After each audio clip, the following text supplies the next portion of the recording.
હવે આપ સાંભળશો અરવલ્લી જિલ્લાનો સમાચાર પત્ર, જેના લેખક છે અંકિત ચૌહાણ.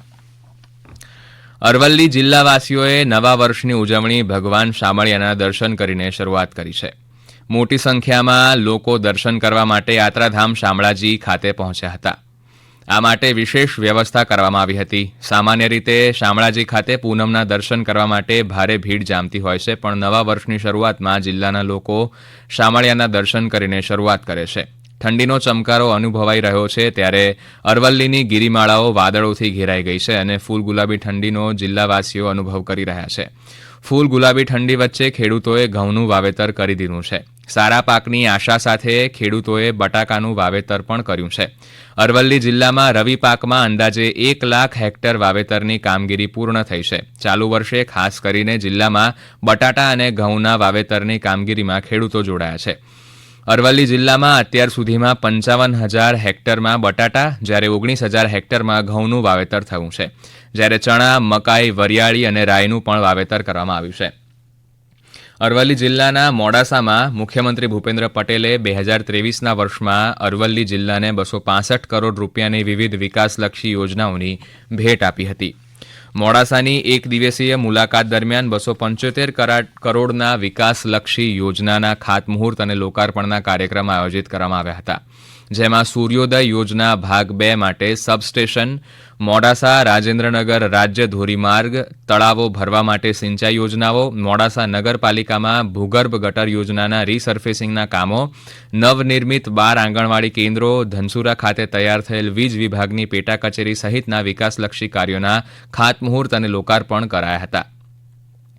અરવલ્લી જિલ્લાના વિવિધ પર્યટક સ્થળોનો વિકાસ કરવા માટે અરવલ્લી જિલ્લાના ફ્રેન્ડ્સ ઓફ અરવલ્લી ગ્રુપ દ્વારા જિલ્લા કલેક્ટરને રજૂઆત કરવામાં આવી હતી. આ ગ્રુપના સભ્યો મૂકબધિર બાળકો માટે પણ સેવાઓ આપે છે. આ સાથે અરવલ્લી જિલ્લામાં સ્થાનિક લોકોને તેમના ગામે જ રોજગારી મળી રહે તે માટે પણ પ્રયાસો કરવામાં આવી રહ્યા છે. કેન્દ્ર સરકારની મહત્વાકાંક્ષી યોજનાઓની જાણકારી આપવા અને યોજનાઓનો લાભ બાકી રહેલા લાભાર્થીઓને પહોંચાડવાના ઉદ્દેશ્યથી વિકસિત ભારત સંકલ્પ યાત્રા શરૂ કરાઈ છે. આ અભિયાનમાં કેટલીક મહત્વની યોજનાઓ પર વધુ ભાર મૂકવામાં આવશે, તેમજ પ્રચાર પ્રસાર કરાશે. જે અંતર્ગત અરવલ્લી જિલ્લાના ભિલોડાથી ભારત સરકાર દ્વારા જનમાનસ સુધી પ્રજા કલ્યાણકારી યોજનાઓનો વ્યાપ તમામ લાભાર્થી અને નાગરિકો સુધી પહોંચાડવા અને યોજનાઓની જાગૃતિ ફેલાવવાના પ્રયાસના ભાગરૂપે વિકસિત ભારત સંકલ્પ યાત્રાનો પ્રારંભ કરવામાં આવ્યો હતો. તો બીજી બાજુ મોડાસાના મહાલક્ષ્મી ટાઉન હોલ ખાતે મોડાસા નગરપાલિકા દ્વારા સેવા સેતુ કાર્યક્રમ આયોજિત કરવામાં આવ્યો હતો. જેમાં સરકારની વિવિધ યોજનાઓનો લાભ જનતાને આપવામાં આવ્યો હતો. શહેરી કક્ષાના સેવા સેતુ કાર્યક્રમમાં આધાર કાર્ડ, વિવિધ પ્રકારના દાખલાઓ સહિતની સેવાઓનો એક જ જગ્યાએ લાભ આપવામાં આવ્યો હતો. હાલ સમગ્ર રાજ્યમાં સ્વચ્છતા અભિયાન ચાલી રહ્યું છે, ત્યારે મોડાસાના વિવિધ વિસ્તારોમાં નગરપાલિકા દ્વારા સ્વચ્છતા અભિયાન હાથ ધરવામાં આવ્યું હતું. મોડાસાના સાર્વજનિક હોસ્પિટલ રોડ, કુંભારવાડા વિસ્તારમાં સ્વચ્છતા અભિયાન હાથ ધરવામાં આવ્યું હતું. અરવલ્લી જિલ્લા પોલીસે નવી પહેલ સંયમ થકી લોકો સુધી પોક્સો સહિત અન્ય કાયદાઓની માહિતી પહોંચાડવાનો પ્રયાસ શરૂ કર્યો છે.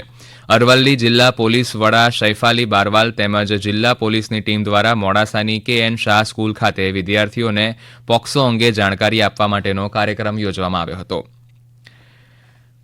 આપ સાંભળી રહ્યા હતા અરવલ્લી જિલ્લાનો સમાચાર પત્ર, જેના લેખક હતા અંકિત ચૌહાણ.